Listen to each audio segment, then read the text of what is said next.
far too long ago. Um, you could get on a call and tell people who are not from America, hey, I don't work these hours. You got to work EST, CST, MST, PST. You going to work my hours. And they ain't like that no more. They like, nah, can you work IST? I need you to work the Mindy hours. You be like, what? You want me to work at what time? And they're like, no, everybody over here. Now, drop some drip in the comments. Maybe you haven't had this experience, but this is giving a little bit of information as to why. Now, we're playing Oh, that means dangerous. you working on Sundays too, because that's they're Mhm. ahead. Yeah. Oh Well, yeah. yeah, you as an American, yeah, because look at this. I ain't never seen nothing like this. Would you say no to $250,000 offer at Apple? That would in fact sponsor your H-1B. Now, think about what we just said, y'all. Just think about what we just said a second ago. We talked about how a land of opportunity, how much the grind, how basically like companies had people with H-1Bs buy them, the nutsack. We just talked about now. This is turning the tides a bit. So drop some drip in the comments. Would you say no to that? Well, guess what? This person did right in the middle of an interview is what she said. So, she had 10 years experience. She needed to act fast. They reached out, said, look, we could get that to you. Then she realized outside, she said, you know what? After y'all talking about this ain't job ain't for me.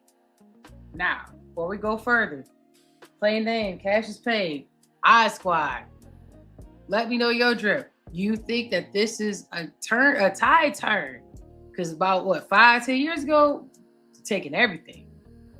But now you don't got to take that H-1B. That means that you got options, right? What y'all think? Let me know before we continue. Scanning this a little bit. So let me give a little more context. So basically, she said, listen, I don't want to be the role that you're offering me. And I don't want to grow into what it is that you shape this to be.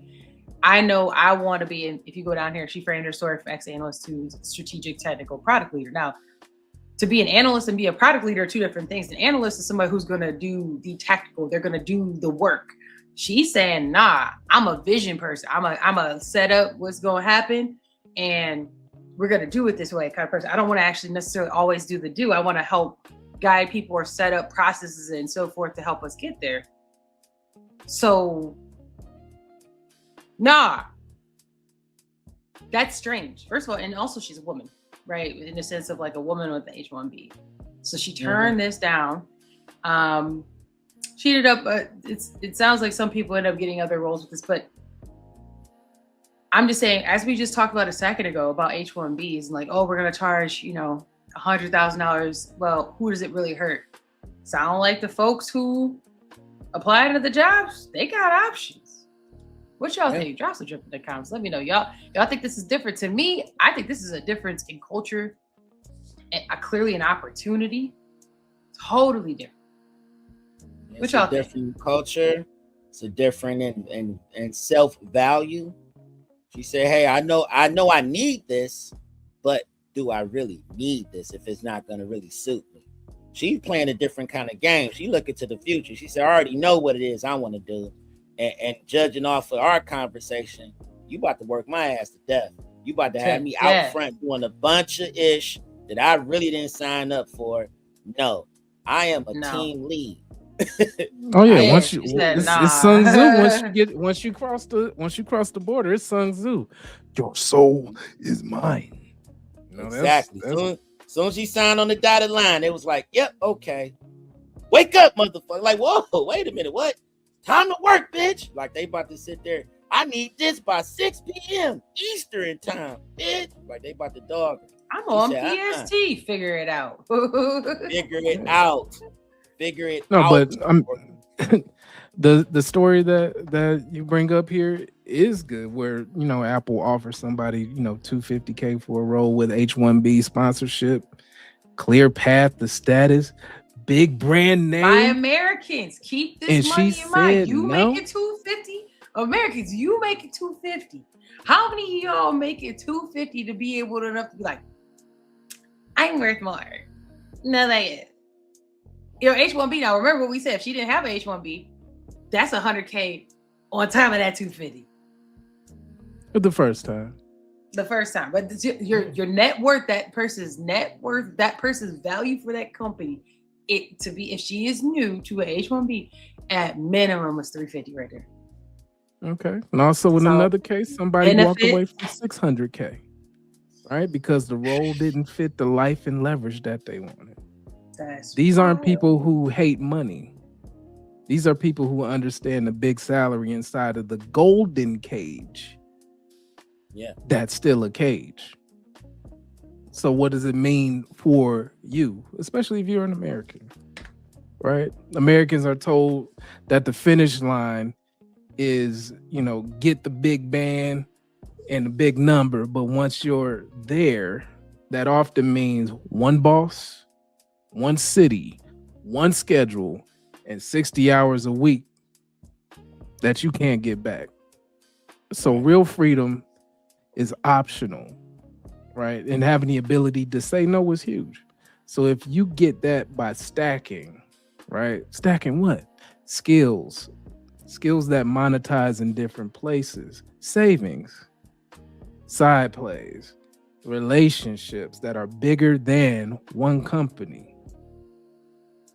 That's what you need to do. So if Apple called you tomorrow, ask yourself, are they buying your brain or your entire life? I'll take life for 200, Alex. Right. And what would it take for you to be able to walk away? But it's also showing that America ain't an Americanin like it used to be. Right? I don't see no vacations and nothing they was talking about. I ain't see no real incentives other than clear path to becoming a citizen. What does that mean exactly? And they like, I don't know. But also, hold on, before we go to our next one, let me do the conversion rate. Let's see how much that is if she passed up, though.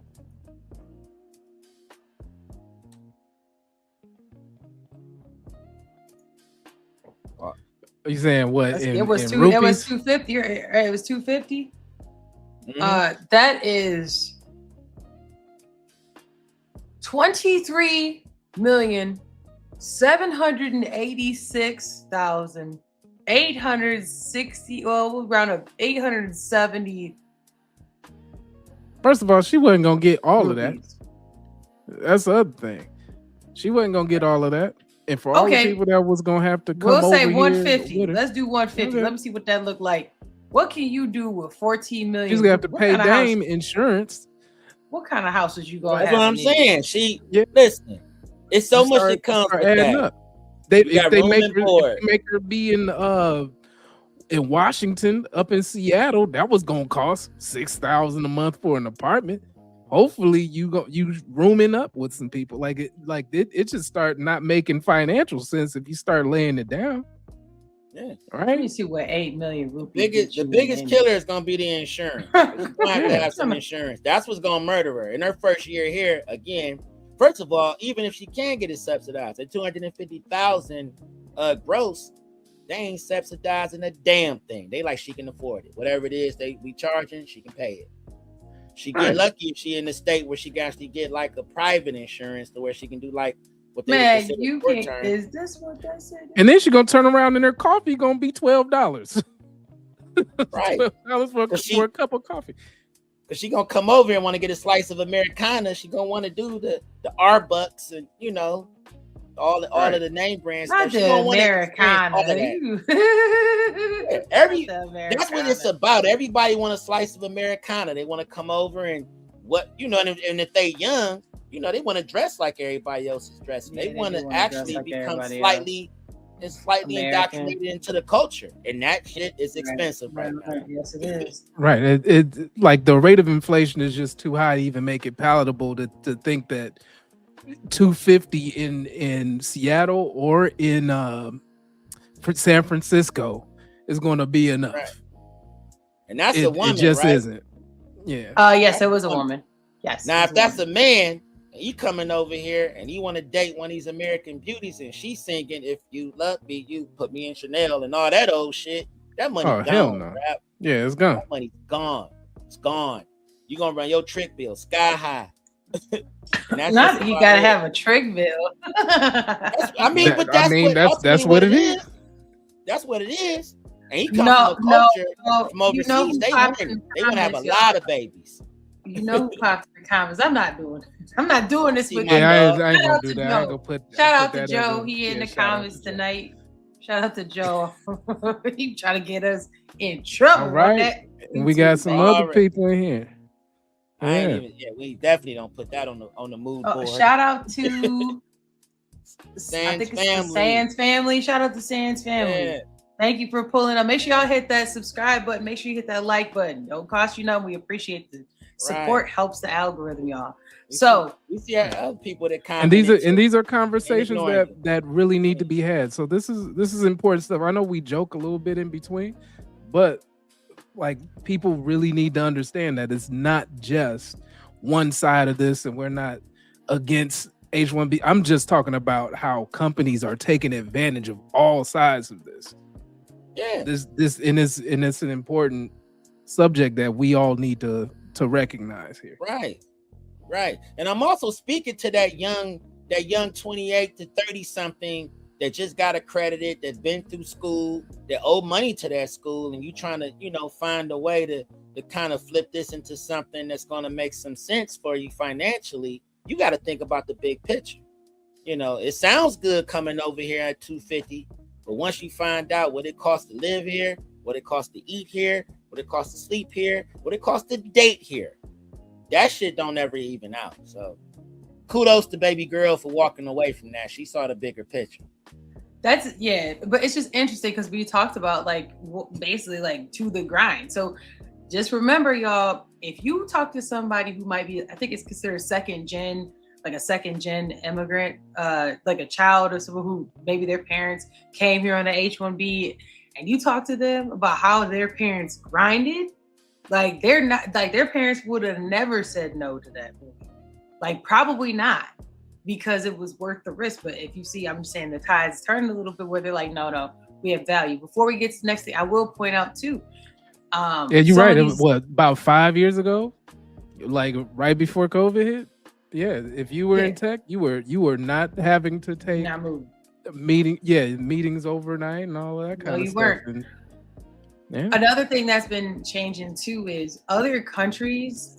Sometimes they don't have workers' rights. So everybody here is not necessarily from the United States. So other countries don't necessarily have workers' rights of we'll say drivers for food delivery, right? Other countries, you don't get to complain about, oh, it's too hot outside. I'm not gonna be doing it. What? Right. We need to have a union. What? Huh? Some countries, they don't do that. Number one. Number two, the American companies that are in those countries don't feel like you have American rights. So they didn't necessarily treat folks over there the same either. You read some articles. I'm not gonna shout out any of these companies. You can look for yourself. And the workers, what I'm saying from a culture perspective is the workers are no, you gonna give us those fans that got that water coming down. And I'll actually pull it on the other side. Some countries don't need the unions because the governments actually take care of the people that work. So there's that as well. But I'm just saying, some of the American companies that used to treat those workers over in their own country a certain way, they're actually stepping up and saying, we're not gonna take it. Before they wouldn't say that. Not that it's a bad thing. I think it's just interesting how our culture as a world is shifting, because survival and need and trying to think of the words on the tip of my tongue. I go do this somewhere else, essentially. You ain't the only one. I get jobs somewhere else. That's how they moving. Shout out to them for moving different, finding the value in, I bring something to the table, and that's what she said in this. So anyways, just wanted to bring that up. I think that's interesting, a different type of drip, because I wonder how this is going to impact the new H-1B numbers going that were for 2026 compared to 2025 and 2027. In theory, it should go down. Well, what you're gonna find is that people the palette isn't gonna be there. It'll be people who want to come, and it'll be for a specific purpose, probably for a specific time. Or they'll say, you know what, I don't even want to come. How about you ship me the damn laptop? Unless it's got to be like some kind of governmental thing where they have to be on site, that type of thing. That's perfect, because Microsoft said, nah.